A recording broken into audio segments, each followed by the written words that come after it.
어느 봄날 오후 70대 김할머니는 손자에게서 받은 고급 건강기능식품 여러 통을 식탁 위에 나열해 놓고 계셨습니다.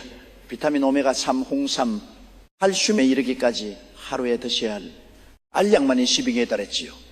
이 많은 걸 다 드셔도 괜찮으세요라는 딸의 걱정 물음에 할머니는 웃으며 대답하셨습니다. 건강이 좋다고 하는 건데 많이 먹으면 더 좋겠지 뭐. 하지만 한 달 후 할머니는 원인 모를 소화불량과 피부 발진으로 병원을 찾게 되셨습니다. 이처럼 우리가 당연히 좋다고 믿어왔던 건강상식들이 때로는 우리를 배신할 수 있다는 사실, 놀랍지 않으신가요? 조선시대 허준 선생이 저술하신 동의보감에서부터 현대 영양학에 이르기까지 음식이 약이 되려면 단순히 좋다는 것만으로는 충분하지 않다는 깊은 지혜가 숨어 있습니다. 동의보감을 펼쳐보면 식약동원이라는 말이 나옵니다. 음식과 약의 근원이 같다는 뜻이죠. 하지만 여기서 중요한 것은 모든 음식이 무조건 약이 된다는 게 아니라 올바르게 먹어야 약이 된다는 의미입니다. 마치 물도 적당히 마시면 생명의 근원이지만 지나치게 많이 마시면 중독을 일으킬 수 있는 것과 같은 이치입니다. 우선 우리가 가장 흔히 접하는 건강식품이라는 단어부터 살펴보겠습니다. 시장에서 파는 제품들 중에 건강식품이라고 적힌 것과 건강기능, 식품이라고 적힌 것이 있는데 이 둘은 완전히 다른 존재입니다. 건강기능, 식품은 식품의약품 안전처에서 엄격한 검증을 거쳐 기능성을 인정받은 제품이지만 소위 말하는 건강식품은 그저 전통적으로 건강에 좋다고 여겨지는 일반 식품을 가리킬 뿐입니다. 그런데 재밌는 것은 이 건강기능식품조차도 마법의 만병통치약은 아니라는 사실입니다. 최근 5년간 4,000건이 넘는 부작용 신고가 접수되었다고 하니 건강이라는 이름, 뒤에 숨은 위험을 간과해서는 안 되겠죠. 마치 화려한 포장지에 감싸인 선물이 때로는 우리가 기대했던 것과 다를 수 있는 것처럼 말입니다. 동의보감에서는 참깨를 두고 오래 먹게 되면 몸이 가분해지고 오장이 윤택해지면서 머리가 좋아진다고 기록되어 있습니다. 하지만 여기서 핵심은 올바른 방법에 있습니다. 참깨를 9번 찌고 9번 말려 절구로 찧어서 꿀로 반죽의 알약으로 만들어 먹으라고 그랬지. 그냥 생으로 먹으면 소화가 잘 안 된다고 경고하고 있지요. 마치 좋은 약초도 잘못 따르면 독이 될 수 있다는 것과 같은 원리입니다. 현대인들이 즐겨 마시는 과일주를 예로 들어보겠습니다. 분명 과일은 비타민과 모기질이 풍부한 건강식품입니다. 하지만 과일을 갈아서 주스로 만드는 순간 섬유질은 사라지고 당분 멍축되어 오히려 혈당을 급격히 올리는 위험한 음료가 될 수 있습니다. 특히 시판되는 과일 주스들은 첨가단까지 들어가 있어서 건강을 위해 마셨던 주스가 오히려 당뇨병과 비만의 원인이 되는 아이러니한 상황을 만들어내지요. 토마토와 설탕의 관계도 흥미롭습니다.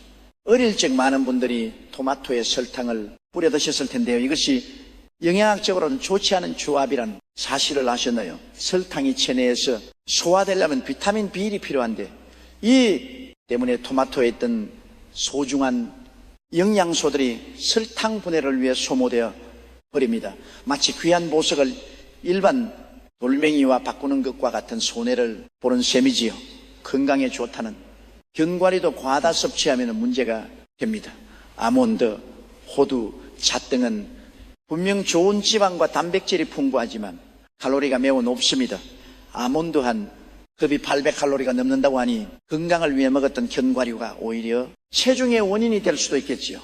게다가 시판되는 견과류에는 소금이 뿌려져 있는 경우가 많아 고혈압 환자에게는 더욱 주의가 필요합니다. 비타민도 마찬가지입니다.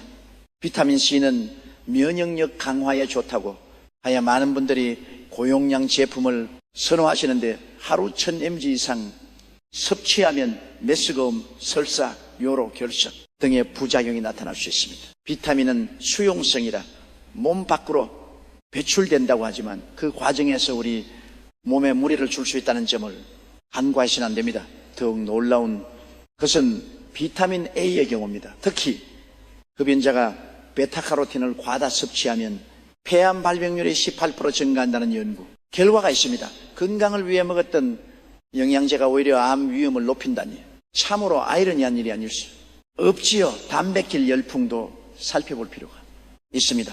요즘 고단백 식품들이 인기를 끌고 있지만 단백질을 과다 섭취하면 신장에 부담을 주고 칼슘, 배출을 촉진해 골다공증 위험을 높일 수 있습니다. 또한 구강 내 세균이 단백질을 분해하면서 생기는 냄새 때문에 구취가 발생할 수도 있지요.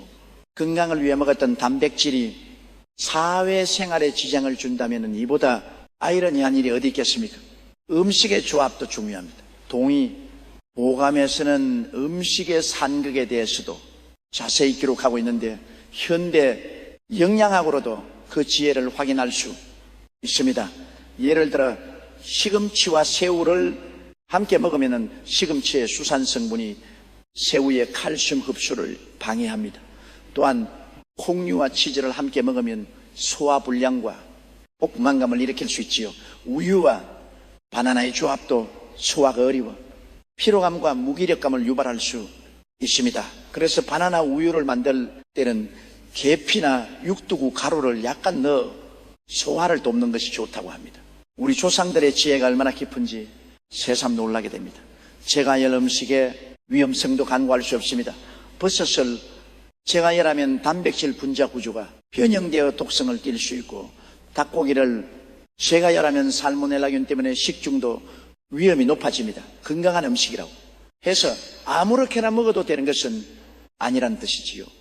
동해보감에서는 인체를 5장 6육부로 나누어 각각의 맞는 음식과 색깔을 제시했습니다. 간에는 신맛과 푸른 음식, 심장에는 쓴맛과 붉은 음식, 비장에는 단맛과 노란 음식, 폐에는 매운 맛과 흰 음식, 신장에는 짠맛과 검은 음식이 좋다고 했지요. 하지만 여기서도 핵심은 균형입니다. 어느 한쪽에 치우치지 않고 고루 섭취해야 한다는 것이죠. 현대인들이 흔히 하는 실수 중 하나가 더 많이 먹으면 더 좋을 것이라는 생각입니다. 하지만 동의보감에서는과 불급이라 하여 지나친 것은 미치지 못한 것과 같다고 경고하고 있습니다. 마치 아름다운 꽃도 너무 많은 물을 주면 뿌리가 썩는 것 같은 이치지요. 특히 노년층의 경우 약물, 복용이 많은데 건강기능식품과의 상호작용을 고려해야 합니다. 오메가 3는 혈액은고 억제와 함께 복용하면 출혈 위험이 높아지고 칼슘제와 비타민 D를 함께 복용하면 고칼슘 혈증을 유발할 수 있습니다. 건강을 위해 먹는 것들이 서로 악영향을 미칠 수 있다니 참으로 복잡한 일이 아닐 수 없습니다. 그렇다면 어떻게 해야 할까요? 동의보감의 지혜를 현대에 적용해 보면 먼저 자신의 체질을 아는 것이 중요합니다. 모든 사람에게 좋은 음식은 없습니다. 어떤 사람에게는 약이 되는 음식이 다른 사람에게는 독이 될 수 있지요. 마치 같은 옷이라도 사람마다 어울리는 색깔이 다른 것과 같은 원리입니다. 둘째, 적절한 양을 지키는 것입니다. 아무리 좋은 음식이라도 과하면 해가 됩니다. 건강기능식품의 경우 제품에 표시된 권장량을 지키는 것이 중요하고 여러 제품을 함께 복용할 때는 성분이 중복되지 않는지 확인해야 합니다. 셋째, 음식의 조리법과 보관법을 제대로 알아야 합니다. 같은 재료라도 어떻게 조리하고 보관하느냐에 따라 약이 되기도 하고 독이 되기도 합니다. 공의보감에서 참깨를 9번 찌고 9번 말리라고 하는 것도 이런 이유였습니다. 넷째, 음식의 궁합을 고려해야 합니다. 좋은 음식끼리도 함께 먹으면 서로의 효과를 상쇄시킬 수 있습니다. 반대로 궁합이 잘 맞는 음식들은 시너지 효과를 내어 더 큰 건강상의 이익을 가져다 줄 수 있지요. 다섯째, 개인의 건강 상태와 복용 중인 약물을 고려해야 합니다. 특히 만성질환이 있거나 정기적으로 약을 복용하는 경우 새로운 건강기능, 식품을 시작하기 전에 반드시 전문가와 상담하는 것이 좋습니다. 여섯째, 계절과 환경을 고려한 식단 구성이 필요합니다. 동의보감에서는 사계절에 따라 다른 음식을 권하고 있는데 이는 자연의 리듬에 맞춰 살아가는 지혜입니다.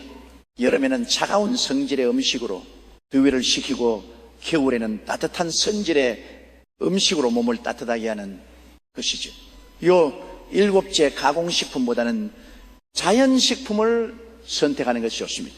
아무리 건강이 좋다고 광고하는 가공 식품이라도 제조 과정에서 첨가되는 각종 화학물질들이 우리 몸에 부담을 줄 수 있습니다. 단순하고 자연스러운 음식일수록 우리 몸이 받아들이기 쉽습니다. 8째, 식사의 시간과 환경도 중요합니다. 아무리 좋은 음식이라도 스트레스를 받으며 급하게 먹으면 소화가 잘 되지 않습니다.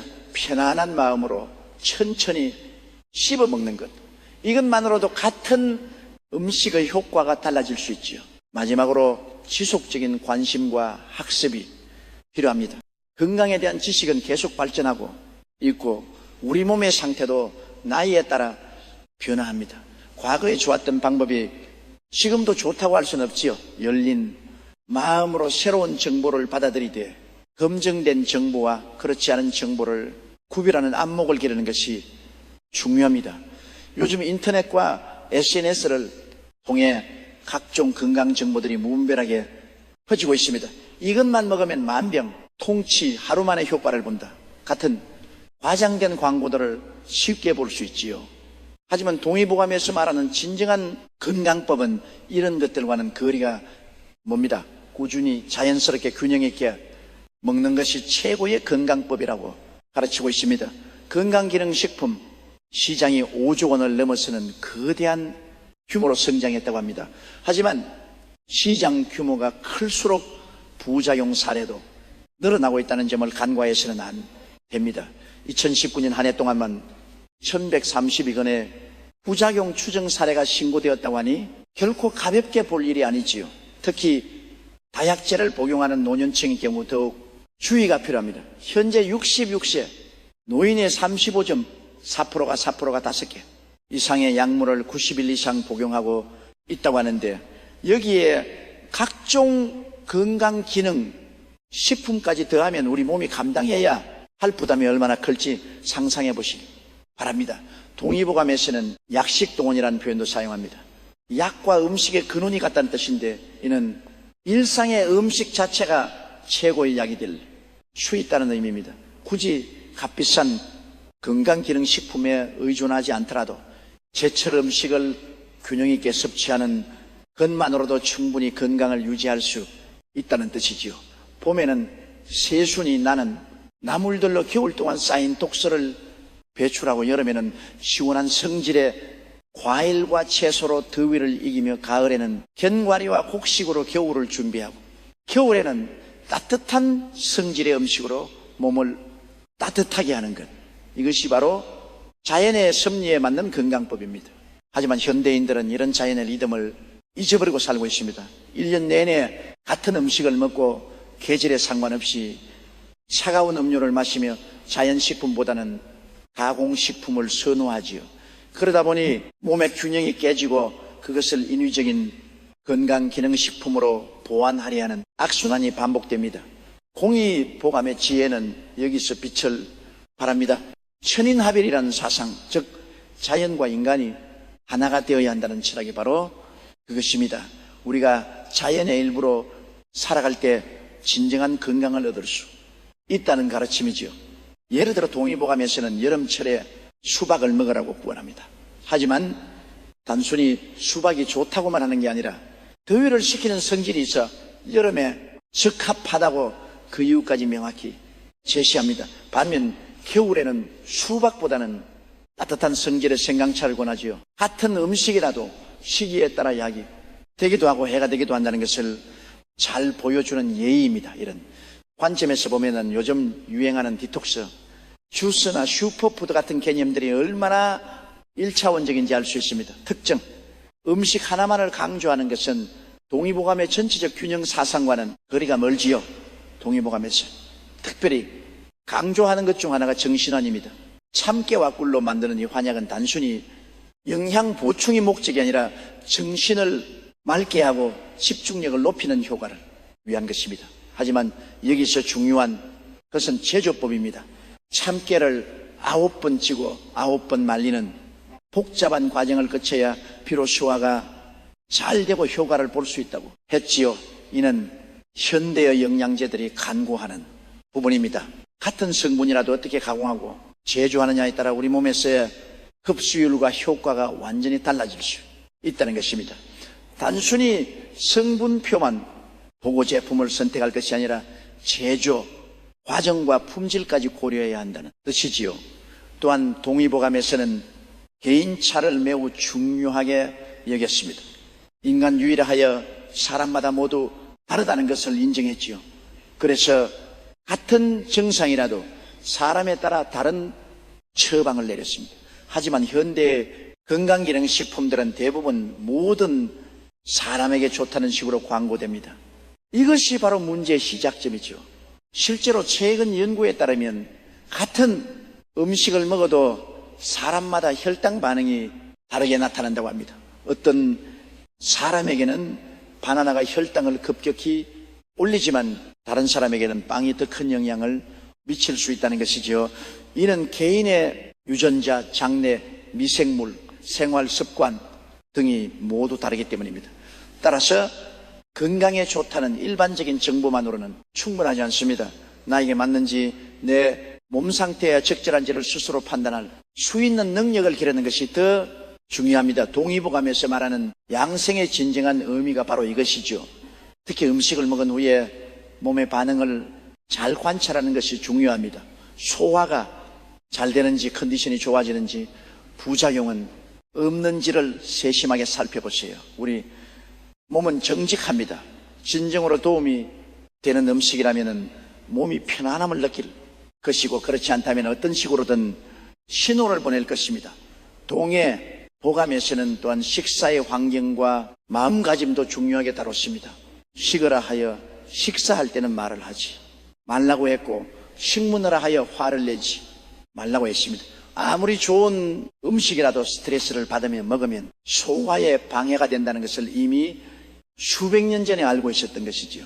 현대의학에서도 이를 뒷받침하는 연구들이 많이 나오고 있습니다. 스트레스 호르몬인 코르티솔이 효소의 분비를 억제하고 장 건강에 악영향을 미친다는 것이 밝혀졌습니다. 반대로 편안한 마음으로 천천히 식사하면 소화가 잘 되고 영양소 흡수율도 높아진다고 합니다. 이렇게 보면 건강한 식생활은 단순히 무엇을 먹느냐의 문제가 아니라 어떻게 먹느냐, 언제 먹느냐, 어떤 마음으로 먹느냐의 문제임을 알 수 있습니다. 밥 비싼 건강기능식품을 먹으면서도 불규칙한 식사를 하고 스트레스를 받으며 급하게 먹는다면 그 효과를 제대로 볼 수 없겠지요. 동의보감의 또 다른 지혜는 미병치료입니다. 병이 생기기 전에 미리 예방한다는 개념인데에는 현대의학의 예방의학과도 맥을 같이 합니다. 하지만 여기서 중요한 것은 예방의 방법입니다. 특정 음식이나 영양제에 의존하는 것이 아니라 전체적인 생활 패턴을 건강하게 만드는 것이지요. 규칙적인 식사, 적절한 운동, 충분한 휴식, 좋은 인간관계, 스트레스 관리 등이 모두 조화를 이룰 때 진정한 건강을 얻을 수 있습니다. 어느 한 부분만 강조하거나 특정 음식에만 의존하는 것은 전체적인 균형을 해치는 결과를 가져올 수 있지요. 최근 들어 기능성 식품이나 슈퍼푸드라는 이름으로 포장된 제품들이 많이 나오고 있습니다. 하지만 동의보감의 관점에서 보면 진정한 슈퍼푸드는 바로 제철에 나는 자연 그대로의 음식들입니다. 봄나물, 여름과일, 가을 곡식, 겨울 뿌리 채소들 말이죠. 이런 자연식품들은 단순히 영양소만을 공급하는 것이 아니라 계절의 기운을 우리 몸에 전달해 줍니다. 봄에 새싹들은 겨울 동안 축적된 노폐물을 배출하는 데 도움을 주고, 여름에 과일들은 더위로 지친 몸의 시원함과 수분을 공급합니다. 가을의 견과류와 곡식들은 추위에 대비해 필요한 에너지를 저장하게 해주고, 겨울의 뿌리, 채소들은 몸을 따뜻하게 해줍니다. 이렇게 자연의 리듬에 맞춰 살아갈 때 굳이 인위적인 건강기능식품에 의존하지 않더라도 충분히 건강을 유지할 수 있습니다. 오히려 자연의 지혜를 믿고 따르는 것이 더 안전하고 효과적일 수 있죠. 하지만 현실적으로 모든 사람이 완벽한 자연식만으로 살기는 어렵습니다. 바쁜 현대생활, 환경오염, 토양의 영양소, 고갈 등으로 인해 부족한 영양소를 보충해야 하는 경우가 있지요. 이때 건강 기능, 식품이 도움이 될 수 있습니다. 하지만 이것은 어디까지나 보안의 개념이어야 합니다. 주객이 전도되어서는 안 되지요. 건강 기능, 식품을 선택할 때는 다음과 같은 원칙을 지키시기 바랍니다. 첫째, 식품의약품 안전처에 인증을 받은 제품인지 확인하세요. 둘째, 자신의 건강 상태와 복용 중인 약물을 고려하세요. 셋째, 권장량을 정확히 지키세요. 넷째, 여러 제품을 함께 복용할 때는 성분의 중복을 피하세요. 다섯째, 부작용이 나타나면 즉시 복용을 중단하고 전문가와 상담하세요. 또한 건강기능식품에 대한 과도한 기대는 금물입니다. 이것만 먹으면 모든 게 해결된다 생각은 위험합니다. 건강은 하나의 마법 같은 해결책으로 얻을 수 있는 것이 아니라 매일매일의 작은 실천들이 쌓여서 만들어지는 것이니까 요공이 보호감에서 말하는 일상직도의 정신, 즉 일상생활 자체가 수행이라는 마음가짐으로 식생활을 해보시기 바랍니다. 몇 끼니를 소중히 여기고 음식에 감사하는 마음을 가지며 몸에 소리에 귀 기울이는 것만으로도 건강은 한층 가까워질 것입니다. 마지막으로 건강에 대한 정보는 계속 발전하고 있다는 점을 기억하세요. 과거에 좋다고 여겨졌던 것이 지금은 해롭다고 밝혀지기도 하고 반대의 경우도 있습니다. 열린 마음으로 새로운 정보를 받아들이되 동시에 검증된 정보와 그렇지 않은 정보를 구별하는 지혜를 기르시기 바랍니다. 건강한 삶의 비밀은 특별한 곳에 숨어 있지 않습니다. 바로 우리의 일상 속에, 자연 속에, 그리고 조상들의 지혜 속에 있지요. 화려한 광고와 과장된 효능에 현혹되지 마시고 자신의 몸과 마음의 소리에 기울이며 건강한 하루하루를 만들어 가시기 바랍니다. 그것이 바로 동의보감이 우리에게 전하고자 한 진정한 건강의 지혜일 것입니다. 오늘의 이야기는 여기까지입니다.